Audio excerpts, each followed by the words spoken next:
अस्सलाम वालेकुम। Object oriented programming lecture 5।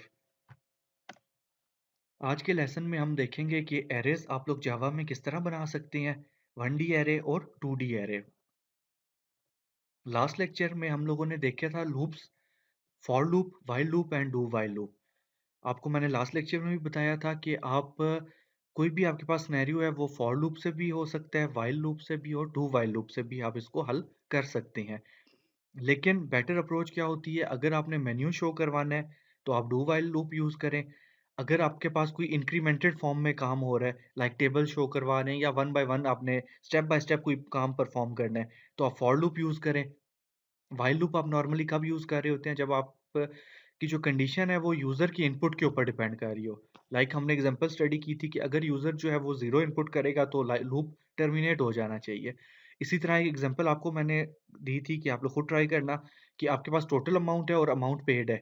अगर अमाउंट पेड टोटल अमाउंट से बिल अमाउंट से लेस हो जाती है, तो आपने बार-बार यूज़र से इनपुट लेते रहना है कि आप या तो टोटल अमाउंट बिल की या उससे ज़्यादा अमाउंट आप पे करें, तो तब आपके पास लूप खत्म होगा। एरेज़, अगर मैं एरेज़ की बात करूँ तो ये आपके पास कंसेक्टिव मेमोरी एलोकेशन होती है। कंसेक्टिव मेमोरी एलोकेशन से क्या मुराद है? सपोज़ करें आपको कहा जाता है कि आपने 20 स्टूडेंट का रिकॉर्ड सेव करना है या 20 स्टूडेंट के मार्क्स आप लोगों ने सेव करने हैं। तो अगर आप एरेज़ नहीं बनाएँगे तो उसका क्या प्रोसीजर होगा? आप लोगों को 20 वेरिएबल्स रिक्वायर्ड होंगे, जिनमें आप ईच स्टूडेंट का रिकॉर्ड स्टोर कर रहे होंगे। जब आपके पास डेटा टाइप सेम होती है, लाइक इस केस में इंटीजर या फ्लोट आपके पास मार्क्स है, तो आपको एक कॉन्सेप्ट दिया जाता है एरेज़ का। एरेज़ होती क्या है? Consecutive memory allocation of same data type. Integer type का एक एरे बन जाएगा या एक वेरिएबल बनेगा, जिसमें फर्दर आगे आपके पास 10 वैल्यूज़ या 20 वैल्यूज़ स्टोर हो सकेंगी। इनको हम आगे डिटेल में देख लेते हैं। एरेज़, आपको सबसे पहले क्या बताना पड़ेगा? Data type. लाइक आपके पास इंटीजर टाइप का एरे है, आपके पास फ्लोट टाइप का है, स्ट्रिंग टाइप का है, कौन से टाइप का एरे आपने बनाना है। तो आप लोगों ने क्या किया? इंट और आगे स्क्वेयर ब्रैकेट्स दे दी। इसका क्या मतलब होगा कि ये डेटा टाइप है और इस डेटा टाइप से जो वेरिएबल बनेगा वो एरे टाइप होगा। ये जो आप स्क्वेयर ब्रैकेट्स देते हैं इसका मतलब होता है ये एरे टाइप बनना है। एरे का नाम आगे आप मेंशन कर देंगे, इक्वल्स टू का साइन देंगे, न्यू का कीवर्ड लिखेंगे। न्यू का क्या मतलब होता है कि आपके पास जो एरे बनेगा वो रन टाइम के ऊपर बनेगा।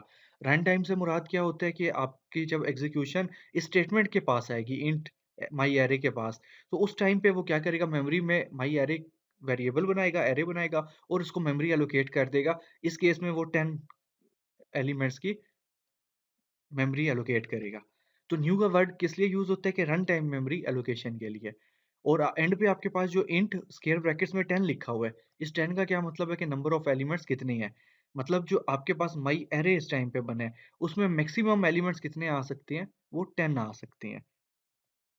अगर हम इसको ब्लॉक डायग्राम में देखें, तो कुछ इस टाइप का आपके पास एरे बनेगा। इस केस में जो माई एरे है वो आपके पास क्या बना है इस केस में? 0 से लेके 9 तक। अगर आप काउंट करें तो 0 से 9 तक टोटल एलिमेंट्स कितने हैं इसमें? 10 एलिमेंट्स हैं। लेकिन आपके पास जो नंबरिंग हो रही होगी वो कहाँ से शुरू होगी? 0 से।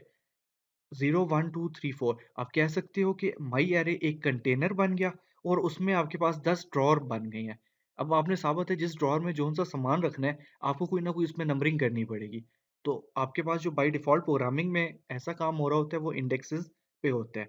इंडेक्स 0 से शुरू होंगे और अप टू जितने एलिमेंट्स हैं वहाँ तक वो चलेंगे। तो मैंने क्या बताया यहाँ पे? आपके पास जो माई एरे बना है उसमें टोटल एलिमेंट्स 10 होने चाहिए। तो अगर आप देखें 0 1 2 3 4 अप टू 9, तो टोटल एलिमेंट्स 10 है, लेकिन जो उनकी आईडी या उनकी इंडेक्सिंग हुई हुई है वो 0 से लेके 9 तक है। मतलब 1 से नहीं वो स्टार्ट होगी आपके पास।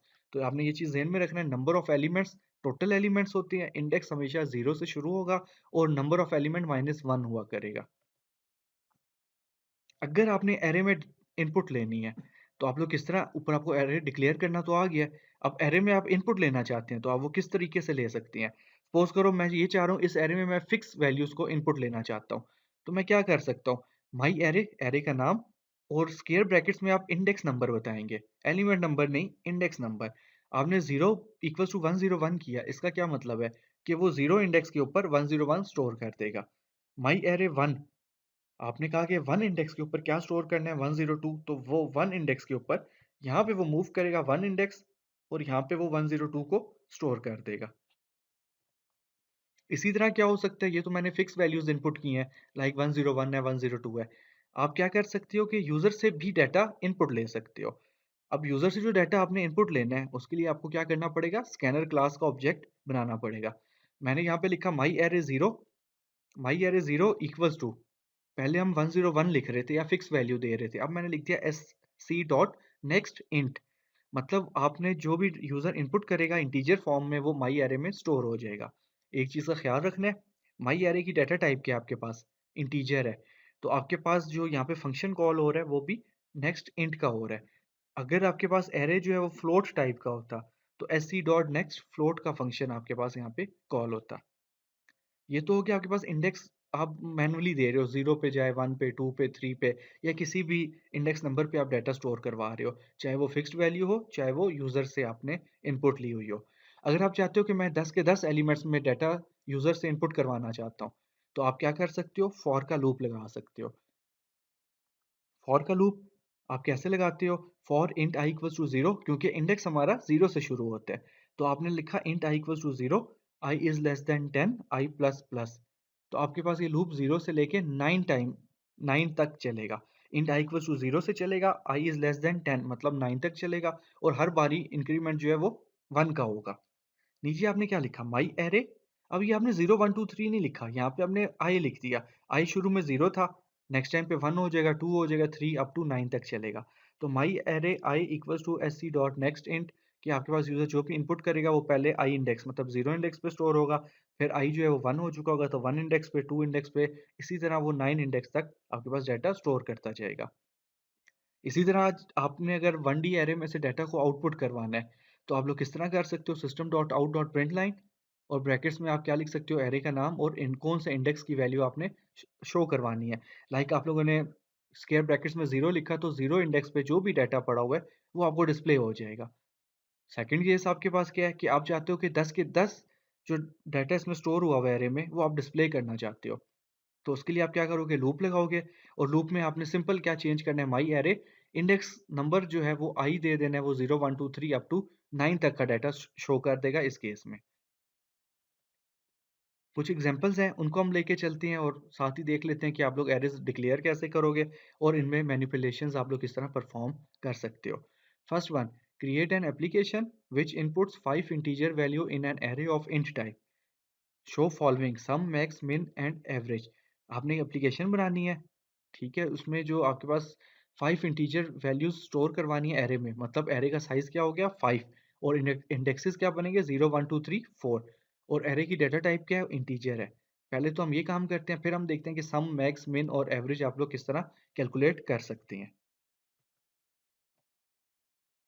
क्योंकि हम लोगों ने यूजर से डाटा इनपुट लेना है, तो हमें क्या चीज़ रिक्वायर्ड होगी, इंपोर्ट एक पैकेज रिक्वायर्ड होगा, import Java dot यूटिल dot scanner.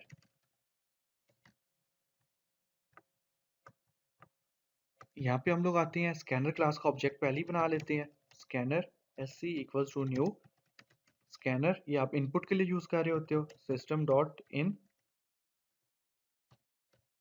ये हमारे पास स्कैनर हो गया। अच्छा, अब हमें सबसे पहले क्या रिक्वायर्ड है, आप लोगों ने जो फर्स्ट काम करना है वो है एरे बनाना, इंटीजर टाइप का इंट। एरे के लिए आपको क्या करना पड़ेगा, स्क्वायर ब्रैकेट्स बतानी पड़ेंगी, ताकि कंपाइलर को पता चले कि आप ये एरे बनाने लगे हैं। यहाँ पे मैं बोलता हूँ, कोई भी नाम दे देता हूँ, फॉर एग्जांपल हम बोलते हैं माई एरे। अगेन नाम आप कुछ भी दे सकते हो, इक्वल्स टू न्यू का साइन लाजमी देना है, क्योंकि ये रन टाइम पे मेमोरी एलोकेट होगी। इंट दोबारा डाटा टाइप मेंशन की, और यहाँ पे आपने क्या बता दिया, नंबर ऑफ एलिमेंट्स। तो इस केस में हमारे पास नंबर ऑफ एलिमेंट्स 5 थे, आपने 5 वैल्यूज यूजर से इनपुट लेनी है। यहाँ तक आपके पास एरे कंप्लीट हो गया। आगे आप लोगों ने बेसिकली 4 काम करने हैं, मिन मैक्स, और आप लोगों ने फाइंड करना है सम एंड एवरेज। तो मुझे कुछ वेरिएबल्स रिक्वायर्ड होंगे, तो सबसे पहले वेरिएबल्स बना लेते हैं। इंट, मैं यहाँ पे बोलता हूँ सम, मैं बोल देता हूँ एवरेज, मैं यहाँ पे बोलता हूँ मैक्स एंड मिन। हम लोगों ने 4 वेरिएबल्स बना लिए। सम में मैंने शुरू में रखवा दिया 0, एवरेज में भी 0 रख दिया, मिन मैक्स को हम बाद में इनिशियलाइज करेंगे। इसके बाद हम लोगों ने क्या करना है, यहाँ तक तो हमारे पास हो गया कॉन्सेप्ट वेरिएबल्स डिसाइड। पहले तो हमने यूजर से डाटा इनपुट लेना है, तो इनपुट लेने के लिए हमें क्या करना पड़ेगा, फॉर का लूप। यहाँ पे मैंने लिखा for int i equals to zero. I equals to zero क्यों किया, क्योंकि हमारे इंडेक्सेस जीरो से शुरू होती हैं। I is less than, I is less than आपने क्या करना है, टोटल एलिमेंट्स कितने हैं, 5, मतलब आपके पास आई मैक्सिमम 4 तक चलना चाहिए, तो आपने बोलते आई आई इज लेस देन 5 और हर बारी आई प्लस प्लस होगा। यहाँ तक ये बात हो गई। और साथ ही हम लोगों ने क्या करना है, माई एरे में डाटा इनपुट लेते जाना है। मैंने लिखा माई एरे आई इंडेक्स, ठीक है, और S C dot next int. Next int मैं क्यों कर रहा हूँ, क्योंकि आपके पास जो एरे है वो इंटीजर टाइप का है। अब आपके पास क्या होगा, basically my array i equals to S C dot next int में जो यूजर इनपुट करेगा वो डाटा स्टोर होता रहेगा, और ये कब तक स्टोर होता रहेगा, 4 वैल्यूज आपके पास स्टोर हो जाएंगी। स्टोर होने के बाद आपने क्या करना है, बेसिकली सम निकालना है, एवरेज निकालना है, मैक्स एंड मिन। अच्छा, जब यूजर से आपने डाटा इनपुट ले लिया, मैं यहाँ पे एक एक्स्ट्रा काम कर रहा हूँ। मैं ये सपोज कर रहा हूँ मैक्स वेरिएबल में माई एरे जीरो इंडेक्स, माई एरे के जीरो इंडेक्स पे जो भी डाटा पड़ा हुआ है उसको मैंने कहाँ पे स्टोर करवा दिया, सपोज कर रहा हूँ कि वो मैक्सिमम होगा। इसी तरह मैं मिनिमम के बारे में क्या कह रहा हूँ, माई एरे के जो जीरो इंडेक्स पे डाटा पड़ा हुआ है वो मिनिमम होगा, जस्ट मैं सपोज कर रहा हूँ। यहाँ तक ये बात हो गई। अब हम एक और फॉर लूप लगाते हैं जिसमें हम मिन मैक्स सम फाइंड करते हैं। जब हमारे पास सम निकल आएगा तो हम एवरेज भी इजीली कैलकुलेट कर सकते हैं। मैंने लिखा यहाँ पे for int i equal to zero, i is less than 5, i plus plus, कि आपके पास हमने one by one loop traverse करने हैं। सबसे पहले तो हम मैं इधर कोड लिखने लगा हूँ सम का, तो हम वन बाय वन लिखते जाते हैं। सम का हम सबसे पहले कोड देख लेते हैं। ओके, सम का कोड जो है हमारे पास वो क्या होगा, मैंने लिखा sum equals to sum plus, ठीक है। सम को हमने अगर आप देखें शुरू में जो इनिशियलाइज किया था वो जीरो से किया था, तो मैंने लिखा sum equals to sum plus, मैंने लिख दिया माई एरे और आई इंडेक्स। अब यहाँ पे क्या होगा, आई शुरू में जीरो है, जीरो इंडेक्स पे जो डाटा पड़ा है वो सम में ऐड हो जाएगा, 1 2 3 4, ये सारा डाटा आपके पास वन बाय वन सम में ऐड अप होता जाएगा, मतलब सम में पुरानी वैल्यू में न्यू वैल्यू ऐड अप होती जाएगी। तो सम तो हमारे पास ये बहुत सिंपल तरीके से निकल आया। इसके बाद हमने क्या निकालना है, इफ हम मैक्स के लिए कर लेते हैं, इफ मैक्स। अब मैक्स को मैंने क्या सपोज किया हुआ था कि माई एरे जीरो जो वैल्यू पड़ी हुई है वो मैक्स होगी, मैंने ये सपोज कर लिया। अच्छा, मैंने कहा कि max is less then my array आई। इस स्टेटमेंट का मतलब क्या है, अगर हम इस स्टेटमेंट को देखें तो इस स्टेटमेंट का मतलब ये कि जो मैक्स में डाटा पड़ा हुआ है, सपोज करें कि मैक्स में जो है वो 5 पड़ा हुआ था और यहाँ पे आपके पास 10 आ जाता है, तो यहाँ पे क्या हुआ, 5 इज लेस देन 10। अगर 5 लेस देन 10 होता है तो मीन्स के मैक्स में क्या आना चाहिए, जो 10 वैल्यू पड़ी हुई है, ये जो इस टाइम पे एरे की वैल्यू है वो आपके पास स्टोर होनी चाहिए। तो अगर ये केस ट्रू होता है, मैं यहाँ पे क्या कर दूंगा, स्वैपिंग परफॉर्म करूंगा। मैं बोलूंगा max equals to my array i index, कि आपके पास मैक्स की वैल्यू को अपडेट कर दे। मैक्स की वैल्यू न्यू जो अब आएगी वो माई एरे में अगर मैक्सिमम बड़ी पड़ी हुई है वैल्यू तो वो आपके पास यहाँ पे स्टोर हो जाएगी। इस तरह हम लोग मैक्स निकालते रहेंगे। नेक्स्ट केस आपके पास क्या है, इफ मिन is greater than my array i index, तो क्या करना चाहिए, मतलब कि मिन में मैंने अगेन क्या सपोज किया था, जीरो इंडेक्स वाला डाटा स्टोर हुआ है। अगर मिनिमम में पड़ा हुआ था 5 और आगे आपके पास आ जाता है 2, तो 5 इज लेस देन 2। इसका क्या मतलब हुआ कि मिनिमम में 2 आना चाहिए था, ना कि 5। तो हम यहाँ पे फौरन ही क्या कर देंगे, मिन को अपडेट कर देंगे, मिन इक्वल्स टू माई एरे और जो भी आई इंडेक्स पे, लाइक हमने 2 की बात की थी, जो भी डाटा पड़ा होगा वो इसमें स्टोर हो जाएगा। तो इस तरह हम लोग सम भी निकाल लेंगे, मैक्स भी निकाल लेंगे और मिन भी निकालेंगे इस फॉर लूप में। इस फॉर लूप के बाद आप लोग क्या करोगे, यहाँ पे आओगे, system dot out dot print line हम लोग लिखते हैं, और इसमें हम लोग बता देते हैं कि सम इज, ठीक है, जो आपके पास सम आएगा, सम आपके पास किस में आया हुआ है, वेरिएबल में आया हुआ है, हमने सम बोल दिया। इसी तरह आप लोगों ने क्या क्या बताना है, एवरेज बतानी है और मिन बताना है एंड मैक्स। तो हम एवरेज बोलते हैं, एवरेज कैसे आपके पास निकलेगी?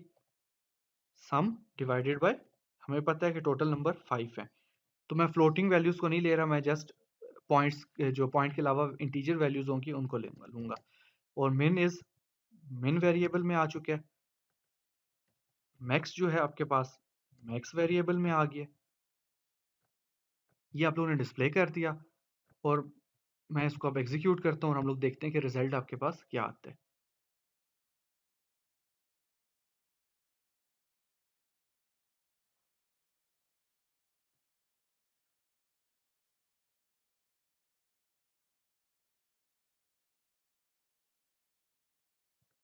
ये आपके पास एग्जीक्यूट हो गया क्योंकि हमने कोई मैसेज नहीं शो किया हुआ था, तो आपने 5 वैल्यूज इनपुट करनी है।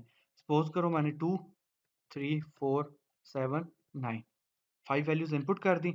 सम इज 24 उसने बता दिया, एवरेज 4 आ रही है, मिन 2 है, मैक्स 9 है। अगर आप इनपुट्स को देखें तो मिनिमम 2 ही था, मैक्सिमम 9 है आपके पास, और इनका सम जो है आपके पास 24 आता है। एवरेज आपके पास जो इंटीजर में है वो 4 आती है। तो आपके पास ये सारा कुछ शो हो रहा है, डिस्प्ले हो रहा है। आप यहाँ पे पहले मैसेज शो करवा दें इनपुट लेने से पहले कि एंटर 5 वैल्यूज, ताकि यूजर को पता चल जाए कुछ उसने इनपुट करना है। ये हमारी फर्स्ट एग्जांपल हो गई। Second example, create an array of 5 string values, input values from user. आप लोगों ने एक एरे बनाना है और उसमें कितने नंबर ऑफ एलिमेंट्स होंगे? 5 होंगे। उसकी डाटा टाइप क्या होगी? स्ट्रिंग डाटा टाइप होगी। आफ्टर इनपुट, इनपुट लेने के बाद यूजर से इनपुट दोबारा लेनी है कि आप कौन सा टेक्स्ट सर्च करना चाहते हैं, कि जो आपने एरे में इनपुट किया हुआ है कि वो एग्जिस्ट करता है या नहीं। अगर वो एग्जिस्ट कर रहा है तो आपने फाउंड एट इंडेक्स नंबर बता देना है, अदरवाइज आपने मैसेज शो कर देना है नॉट फाउंड। एरे बनाएंगे, एरे के बाद एक वेरिएबल एक और डिक्लेयर होगा, यूजर से आप इनपुट लेंगे कि वो एरे सर्च करना चाहता है स्ट्रिंग में। अगर मिल जाता है तो ठीक, नहीं मिलता तो आपने मैसेज शो करना है नॉट फाउंड। इसको आप लोग खुद ट्राई करेंगे, सिंपल सी एग्जांपल है। नेक्स्ट हमारे पास आता है 2D एरे। अभी तक आपके पास 1D वन डायमेंशन एरे था। 2D एरे से क्या मुराद है आपके पास?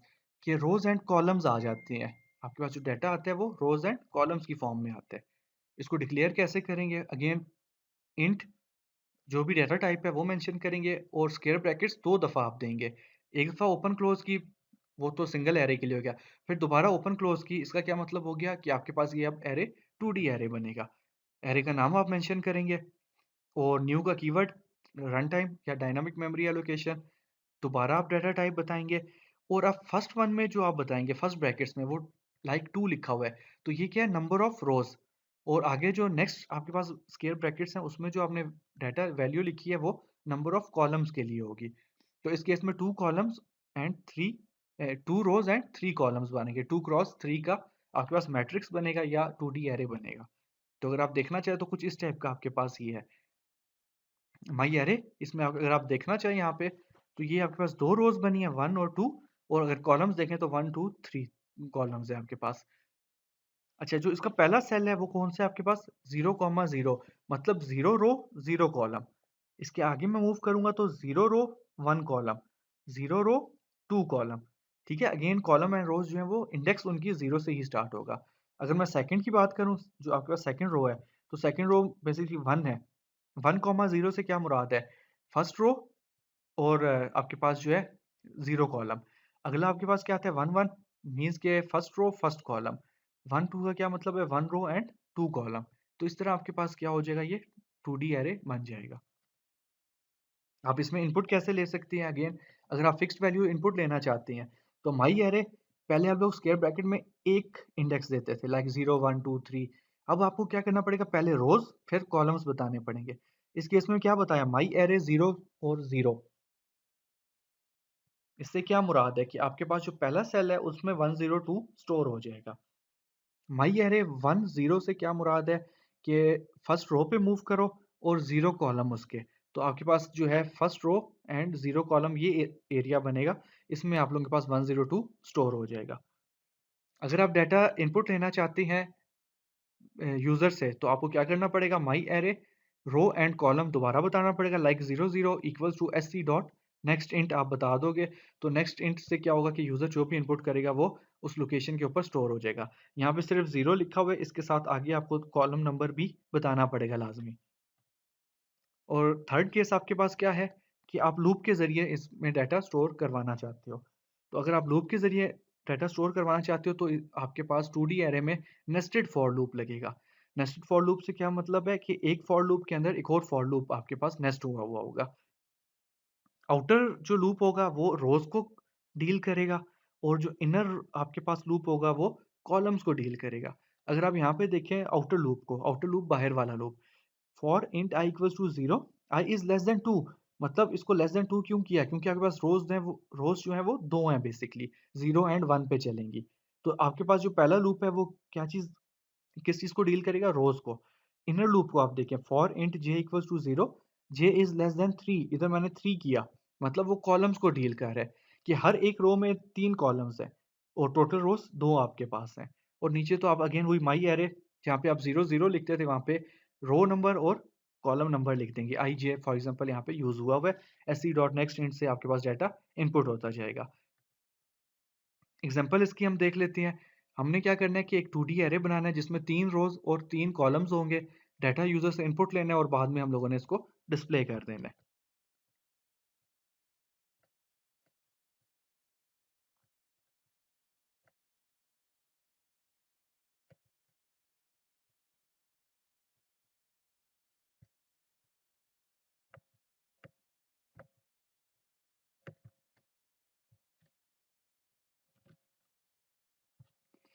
सबसे पहले हमने 2D एरे बनाना है इंट टाइप का, इंट दिस वन। आगे आप एरे का नाम दे दें कोई भी, फॉर एग्जांपल मैंने दिया नाम my array equals to new. Again int type, कितनी रोज़ होने चाहिए? 3, कॉलम्स कितने होने चाहिए? 3। तो आप लोगों ने 3 3 दे दिया तो अब आपके पास 2D एरे बन जाएगा 3 क्रॉस 3 का। हमने क्या करना है, सबसे पहले इसमें इनपुट लेनी है और फिर हमने डिस्प्ले कर देना है। तो इनपुट लेने के लिए मैं क्या करूँगा, फॉर लूप, और फॉर लूप एक नहीं लगेगा आपके पास। इंट, सबसे पहले हम कहते हैं रो के लिए है तो रो इक्वल्स टू 0 और रो इज़ लेस देन 3, मतलब 0 1 2 तक चलेगा, और प्लस प्लस। और इसके बाद हम नेस्टेड लूप लगाएंगे, फॉर इंट कॉलम्स के लिए c इक्वल्स टू 0 और मैंने बोल दिया c इज़ लेस देन 3 क्योंकि आपके पास कॉलम्स भी 3 हैं, और c प्लस प्लस। ये आपके पास लूप हो गया है बेसिकली इनर लूप। यहाँ पे हम एक मैसेज शो करवाते हैं, सिस्टम डॉट आउट, और इसमें हम लोग क्या मैसेज शो कर देते हैं, एंटर वैल्यू फॉर, आगे हम इंडेक्सेस नंबर दे देते हैं। रो नंबर क्या है? आर प्लस, मैं इसको साथ कंकेटिनेट करता हूँ, क्रॉस प्लस, और हम आगे बोल देते हैं कॉलम नंबर जो है सी। आपने जिस तरह मैसेज शो करवाना है यूज़र को, आप वो मैसेज शो करवाएं। और यहाँ पे हम लोग क्या करेंगे, यूज़र से डाटा इनपुट ले लेंगे। माई एरे, सबसे पहले रोज आएंगी, फिर आपके पास कॉलम्स आएंगे, और उसमें जो डाटा स्टोर होना है वो यूज़र से इनपुट होना है, तो S C dot next int आप लोगों को लिखना पड़ेगा। यहाँ से आप लोग सारा कुछ यूज़र से इनपुट ले लोगे। इनपुट लेने के बाद हम लोगों ने जो कोड लिखना है वो कौन सा है, डिस्प्ले का कोड लिखना है, तो वो हम लोग लिख लेते हैं यहाँ पे। अगेन आपके पास 2 लूप्स लगेंगे, वही आपके पास रो को और कॉलम के लिए लूप लगेगा, और यहाँ पे हम लोग डाटा को शो करवा देते हैं क्योंकि मैंने यहाँ पे इनपुट नहीं लेनी, इसको हम डिलीट करते हैं और यहाँ पे हम डाटा शो करवा देते हैं, मैट्रिक्स की फॉर्म में शो करवा देते हैं। सबसे पहले आपके पास क्या आना चाहिए, my array row value and column. ठीक है, ये डाटा आपके पास शो हो जाएगा, और साथ ही मैं क्या करता हूँ, स्लैश टी दे देता हूँ। स्केप सीक्वेंस दिया मतलब टैब आ जाए, एक स्टेप आगे वो मूव कर जाए। ये आपके पास डाटा इस तरह डिस्प्ले होता जाएगा। और हम यहाँ पे क्या करते हैं, जब इनर लूप खत्म होगा, आउटर लूप दोबारा स्टार्ट होने से पहले हम लोग क्या करते हैं, सिस्टम डॉट आउट, क्योंकि आपके पास एक रो कंप्लीट हो चुकी होगी यहाँ तक, ये जो आपके पास, जब ये लूप कब खत्म होगा, जब आपके पास ये वाला लूप कब खत्म होगा, जब आपके पास एक रो में सारे कॉलम्स की वैल्यू आपको डिस्प्ले हो जाएगी। तो हम यहाँ पे क्या करते हैं, स्लैश एन दे देते हैं कि वो नेक्स्ट लाइन के ऊपर मूव कर जाए। इसको हम एग्जीक्यूट करते हैं। अब वो कह रहा है एंटर वैल्यू फॉर 0 क्रॉस 0, मतलब फर्स्ट सेल की वो वैल्यू मांग रहा है। तो हम इसको क्या करते हैं, सीक्वेंस में ले जाते हैं, 1 2 3 4 5 6 7 8 9।